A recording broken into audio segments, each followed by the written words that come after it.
Hello to all of you out there. We will discuss the fourth part of general toxicology today, brought to you by the Indian Society of Toxicology. We have completed 3 parts and you are advised to consult and view those episodes before you watch this one, because there is a kind of continuity. But if you would like to go straight to part 4, that's all right, because this is a kind of a capsule mainly dealing with management of poisoning, general measures, with special focus on decontamination, which means methods of eliminating a poison from a victim of poisoning. So when you talk of decontamination, we have to consider as to whether there has been exposure to the eyes, in which case the main measure is of course washing or irrigation of the eyes with saline, or preferably, or if that is not available, plain water. We'll come to the details a little while later. If it is a case of skin spillage or dermal exposure, the same thing applies, washing with saline or water, but first of course you have to make sure that you remove clothing.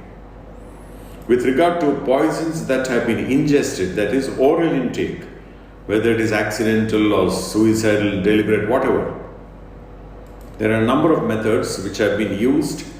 Some of them are a little controversial today, and a few in fact are not recommended. We'll come to the details later, but these are the methods that are generally recommended for decontamination of a victim of ingested poison. emesis or induction of vomiting, gastric lavage or stomach wash,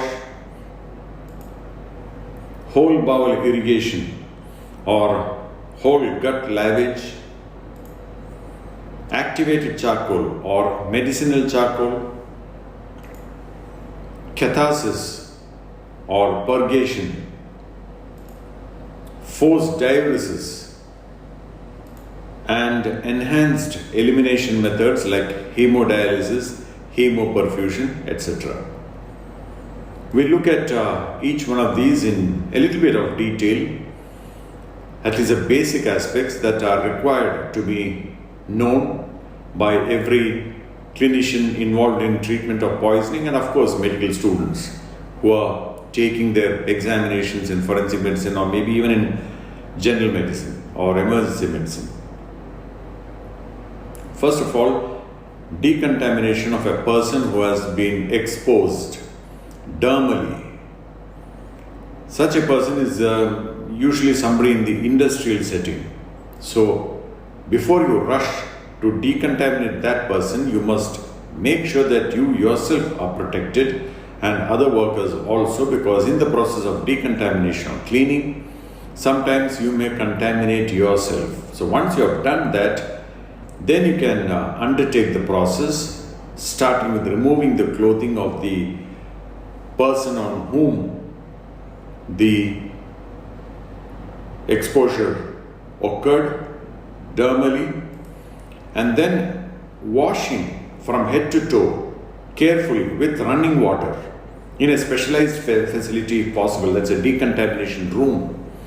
Unfortunately, that's not available in many hospitals, but it's important that every emergency room should have an attached decontamination outlet, and there should be a facility for running water. Gentle stream of running water can be used to cleanse the person from head to toe, and if it is available, that much of quantity of saline, you can use normal saline. But I would suggest that just plain tap water using a hose pipe would be alright. Only thing is, take care that the stream of water from the hose is gentle and not really with force, which can cause problems. The usual method recommended is a 3-step process. First, hose the patient down gently with water and then use soap and soak him, thoroughly. The affected part of the skin especially, and this is really important if it's an oily substance that is involved in the exposure. And then again you have to rinse the person with the stream of water thoroughly until all the soap has been removed. Chemical neutralization is not recommended at all. That is, you should not use any alkaline solutions if an acid kind of exposure has occurred, and vice versa. Can cause severe injury. Please remember, corrosive agents of any kind can injure skin, and some of them can have systemic effects.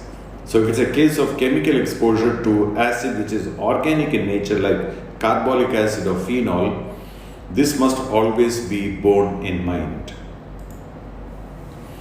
Coming to the eyes, if at all ocular exposure has occurred, one has to treat it as a kind of emergency, and one must always take the opinion of an ophthalmologist. But at the scene, you can begin by removing contact lens if it is present, if you are sure he is wearing, and then flush gently but copiously with water or normal saline, and this kind of irrigation should be continued if possible until the patient reaches the hospital or an ophthalmologist is brought to find out whether there is any damage to the eyes. It may not be easy to irrigate the eyes like in the case of skin. There may be a lot of pain involved, the patient may not be cooperative, and in such a case maybe you can use a minimal amount of local anesthetic drops. But make sure that when the eyelids are kept open, you don't damage the cornea, because that's a danger when you use local anesthetic drops and the patient does not feel any kind of pain. Continue with the irrigation until the pH becomes normal. The ophthalmologist can then undertake detailed examination with the help of a slit lamp and fluorescein, and that is a specialized kind of thing. We will not go into the details here. Alright, coming to the methods of decontamination in the case of ingested poisons. Poisons which have been taken orally. There are many methods, and some of them are quite controversial today, beginning with this particular method, induction of vomiting or emesis. It has been very popular once upon a time, but of late it is not recommended as a routine measure except as an emergency. So do not undertake it if you don't require to do it. That is, if the patient can be rushed to the hospital and it is not clear whether he has taken a lethal dose of a poison or a lethal substance, you can withhold induction of vomiting because it can cause complications. We'll come to that later. If at all you would like to do it, make sure that the patient is conscious and alert. Do not undertake if the patient appears to be drowsy or semi-conscious. The only emetic that is recommended today in some situations where emesis can be done is syrup of ipecac. And the other alternatives that are mentioned in our books are not recommended at all, including tickling the back of the throat or injection of apomorphine or administration of emetic solutions like copper sulfate or common salt or mustard powder. All these are contraindicated actually today. With regard to the source of ipecac, it is actually derived from a small plant, root of the plant, scientific name of which is Cephalus ipecacuanha. The active principles are mainly two in number, cephalin and emetine, and there have been some uses for ipecac in the past, like aside from induction of vomiting, also as an amebicide, expectorant, etc. But today it is not really recommended for any of these uses. As an emetic, there is a limited kind of utility today. If at all it is decided to be given, do not exceed the dose, which is about 30 ml for adult and about 10 to 15 ml for a child 1 to 5 years old. Do not undertake it in an infant under the age of 1 year. With regard to the mode of administration, make sure as far as possible that the patient is sitting up, and it should be, as I said, done in a conscious person only. Give the correct dose, follow it up with a few glasses of water. Don't make the patient gulp everything down. That can again be problematic. And if vomiting does not occur after 30 minutes, maybe, perhaps you can repeat the dose, but I would suggest actually, if it doesn't work the first time around, you should not really repeat it. Absolute contraindications include infant under the age of 1 year, advanced pregnancy, semi-conscious victim, presence of convulsions or seizures, suspected ingestion of petroleum distillates, corrosive substances, etc. And current recommendation, as I have already emphasized, it is not to be undertaken as a routine. Should be undertaken only in certain situations where you feel there can be some use for it. Moving on to what is perhaps the most widespread kind of method that is utilized in a case of ingested poisoning to decontaminate the victim, that is stomach wash, also called gastric lavage. Again, there are a lot of controversy today, we'll come to that. But let us look at the routine kinds of things that are mentioned in connection with stomach wash. Indication, of course, ingestion type of poisoning. The type of tube is very important. In India, we use what is called the EVOL tube. I'll show you a picture of that later. The usual size of bore is 30 to 40 French, or you can alternatively use what is called the Jacques tube, which is not widely available in India, 30 gauge. These are the types of tube that are recommended. Please do not use the Ryle's tube for stomach wash. It is of no use because the bore of Ryle's tube is too small to be really effective. Maybe you can use it in a small child if you feel that stomach wash should be done, but certainly not in the case of an adult. If you're using it in an adult, it is not really stomach wash. What you are doing is just gastric aspiration, which is not the same. So in a child, maybe Ryle's tube can be used, or preferably the orogastric type tube, 16 to 28 French bore. Length of tube to be inserted in an adult about 50 centimeters. You can mark the length off on the tube, and in the case of a child, approximately 25 centimeters. The procedure is, first of all, the inserting end of the tube is preferably lubricated with Vaseline or glycerin so that doesn't damage the mucosa when you pass it in.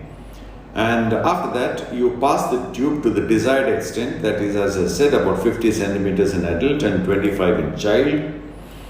If possible, use a mouth gag, otherwise there is a strong tendency for the victim to bite on the tube. And if you are trying to, adjust with your fingers may get bitten, so you have to be very careful. It's always advisable to use a mouth gag. Pour 300 ml portions or aliquots of warm water, that is water warm to body temperature, or saline if it is available, in a child about 100 ml, and continue this until the returning fluid becomes clear. That is the end point. You may have to sometimes use liters of water before you get the desired end point. This is an image of the evolved tube, which is commonly used in India. It's not really the appropriate kind of tube to be used. It looks like a garden hose, isn't it? It's made of almost inflexible rubber. It can cause damage, usually it does. And I would suggest that this kind of tube, as far as possible, should not be used with stomach wash. If you do not have the right kind of tube, gastric lavage should be considered to be done only in certain situations. I'll come to the criteria for stomach wash a little later. So precautions when you do this: patient must be conscious, alert, sitting up. Of course, you can even attempt it in an unconscious or a drowsy patient, but make sure you do it after cuffed endotracheal intubation. And the patient should be lying semi-prone on his left lateral side with the head dependent. The recommended lavage fluid is warm water, that is water warmed to body temperature, or saline if it is available in that quantity. In rare situations, you can use oxidizing solutions like the ones mentioned here, potassium permanganate 1:5,000 concentration, or tannic acid 4%, or iodinated water. But really speaking, none of this is recommended anymore. I would not suggest it. I would suggest only saline or warm water. But in some special situations, you can use special solutions if they are available. Like for instance, if it's a confirmed case of cyanide poisoning, you can use, if you have access to it, sodium thiosulfate solution 25%. This is an antidote, one of the antidotes to cyanide, and it is very effective in ingested cyanide poisoning. Or if it is a case of iron poisoning, you can use the antidote, that is Desferrioxamine 2 gram mixed in 1 liter of water. Or if it is oxalic acid, you can use calcium gluconate solution. But if you don't have access to these specialized solutions, don't waste time. Just go ahead and do the stomach wash if you really feel that it is necessary, with warm water or saline. It is not a safe procedure. Do understand, stomach wash carries with it risk of complications, some of them quite serious. This is a frequent complication, that is vomiting, induction of vomiting, and if there is aspiration of the vomiters, or if the substance that has been ingested originally, that is aspirated, and you aggravated with stomach wash, there can be what is called aspiration pneumonia, which can be life-threatening. Damage to esophageal or gastric mucosa, rarely with perforations, again a life-threatening complication of stomach wash. So as you can see, stomach wash carries with it serious complications, and that is why you have to weigh the pros and cons. Absolute contraindications include ingestion of corrosives or convulsions, or those which induce seizures, foreign body ingestion, petroleum distillates because of serious risk of aspiration pneumonia, that is lethal in the case of petroleum distillates, esophageal varices, and marked hypothermia. As far as possible, even in unconscious persons, you should not be doing it. And with regard to the current recommendations of stomach wash, this is what toxicologists say today. Stomach wash must not be done as a routine measure, should not be undertaken routinely. Please judge the pros and cons before you embark upon the procedure. If at all it is decided to be done, you should see to it that the following criteria are satisfied. Number one, you know for sure it's a case of ingested poisoning, it's not just a suspicion. And you know for sure it's a deadly poison that has been ingested, or deadly dose of a poison, lethal dose. And it is not more than 2 to 3 hours since ingestion, preferably not more than 1 hour. Patient, as far as possible, should be fully conscious.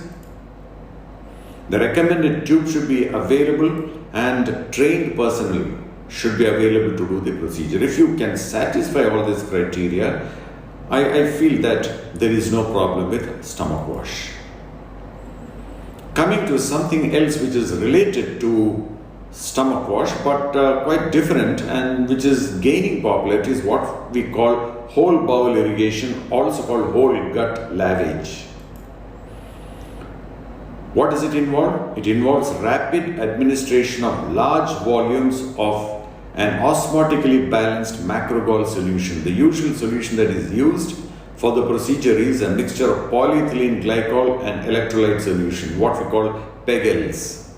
This is given orally or preferably via a nasogastric tube, and the aim is to flush out the entire GI tract from mouth to rectum.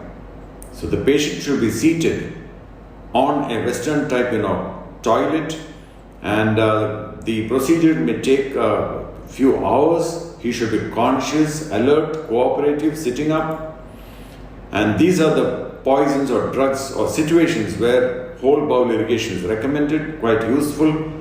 Case of ingestion of iron or lithium, sustained or slow release formulations, and body packer syndrome.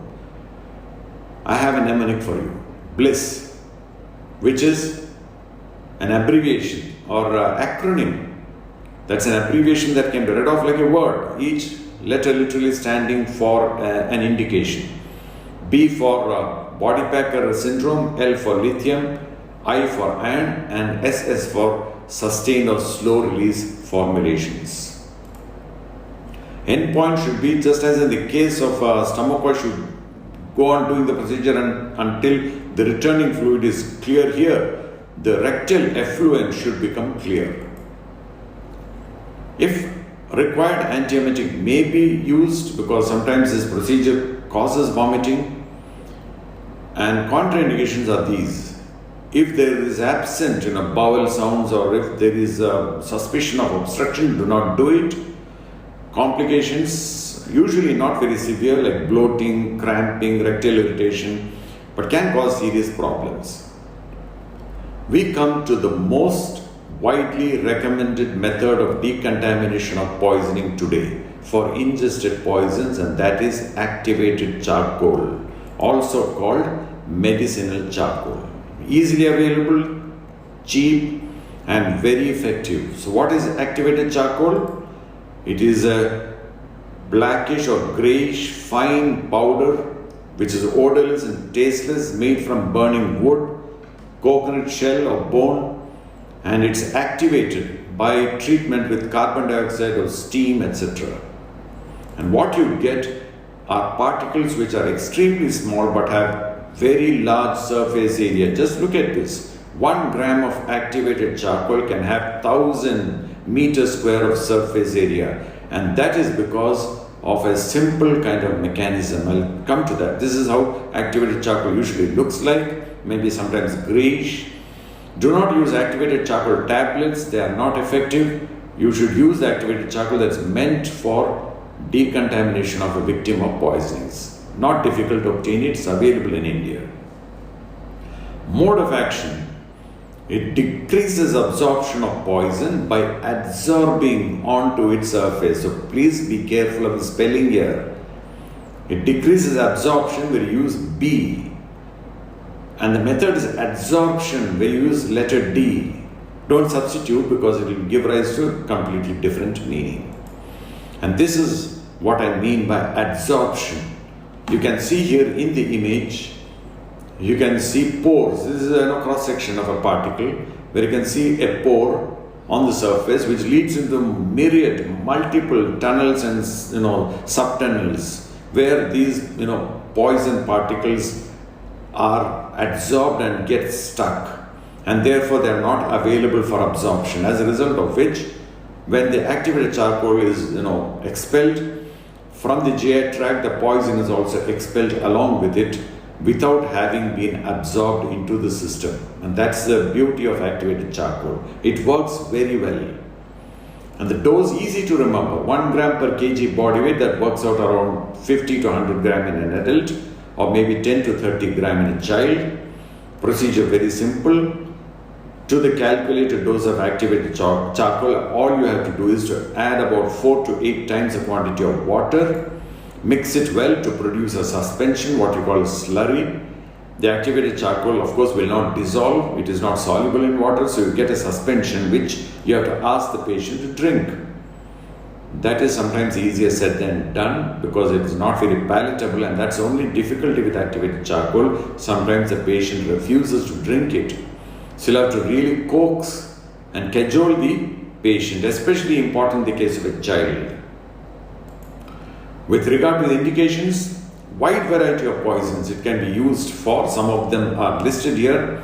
Commonest indications for activated charcoal, but it is ineffective against what we call AHA, which is of course a mnemonic. It's again an acronym that can be read off as AHA, which stands for alcohols, heavy metals, acids. Ineffective, and therefore activated charcoal should not be administered in such cases.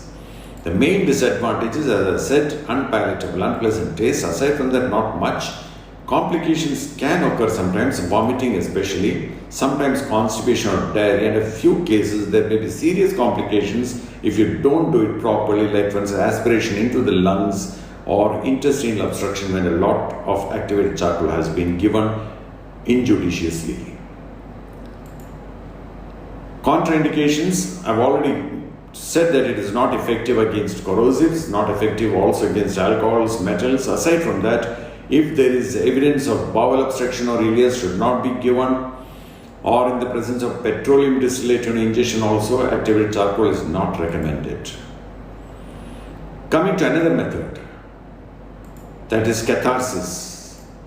The principle is a simple induction of diarrhea to purge the GI of poison. Theoretically, it's supposed to work well. Practically, it usually does not cause sometimes serious problems. The types of cathartics that are recommended in toxicology include ionic or saline salts like magnesium sulfate or magnesium citrate, or saccharides like sorbitol. Contraindications, there are many: corrosive ingestion, or in the presence of electrolyte imbalance, paralytic ileus, existing diarrhea, renal failure. You must not attempt it at all, and in fact the current recommendation is catharsis is not really to be done in any case of poisoning as far as possible. Alright, coming to enhanced elimination methods. Methods like, for instance, this forced diuresis, which has been around for a long time. What does it mean? Simple. You enhance the rate of excretion of a poison or its metabolites by enhancing urinary flow. But you have to be careful and perform this procedure only in certain clear-cut indications. That is, in the case of poisons which are mainly excreted in urine, mostly excreted unchanged, mainly distributed in extracellular fluid compartment, and minimally protein bound. If all these are satisfied, maybe it will work. And there are two types of diuresis. One is the so-called alkaline diuresis, which is used in these indications, especially barbiturates, particularly phenobarbital, also salicylates and lithium to some extent.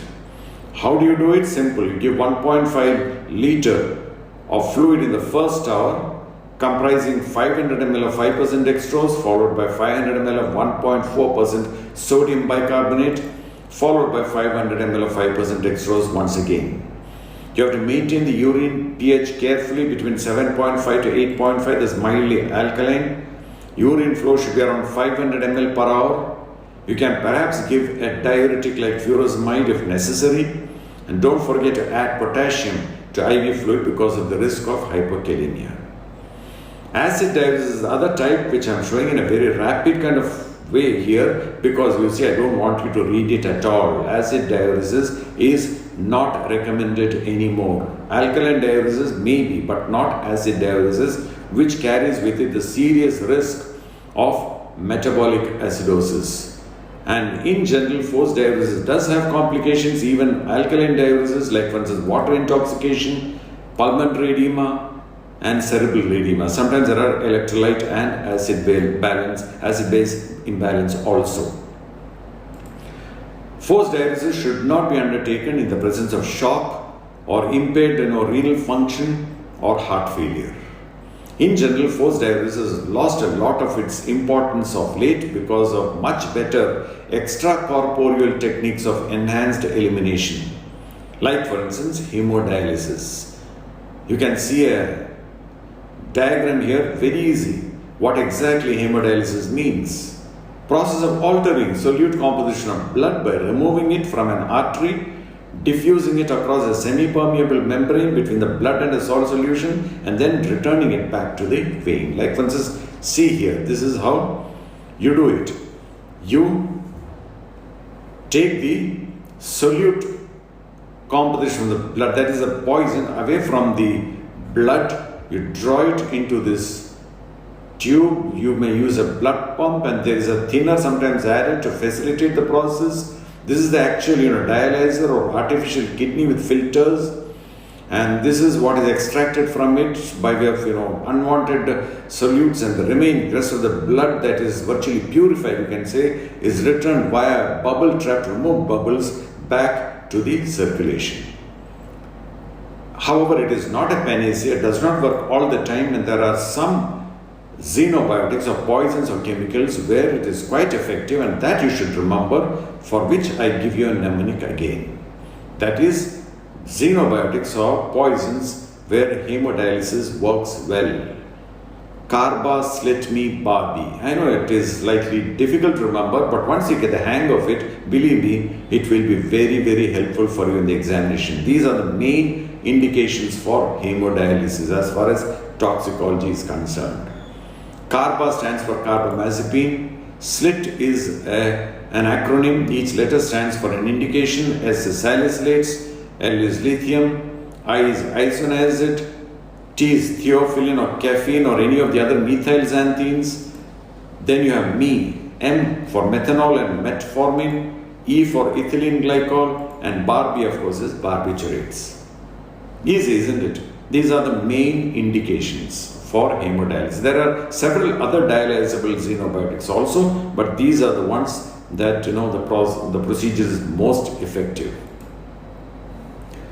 Alright, coming to the other extracorporeal technique of enhanced elimination, that's hemoperfusion, which is related to hemodialysis. Virtually the same, except for the fact that you're using here a cartridge of adsorbent material such as activated charcoal, and this is the hemoperfusion circuit. You can see here virtually the same kind of process. Only thing is, what you're doing is something like activated charcoal, what I described earlier, in the blood. And again you have hemoperfusible xenobiotics where it can be tried, not as routine, only for these. The mnemonic looks a little similar to the one that I use for hemodialysis with a significant difference. Carba again stands for carbamazepine. One P for paraquat, which is very, very useful. The other P for phenytoin, then T for theophylline and other methyl xanthines, and of course Barbie for barbiturates. That is all with regard to this particular episode that focused on decontamination of a poison victim. I think I have covered virtually everything in the limited time of about half an hour.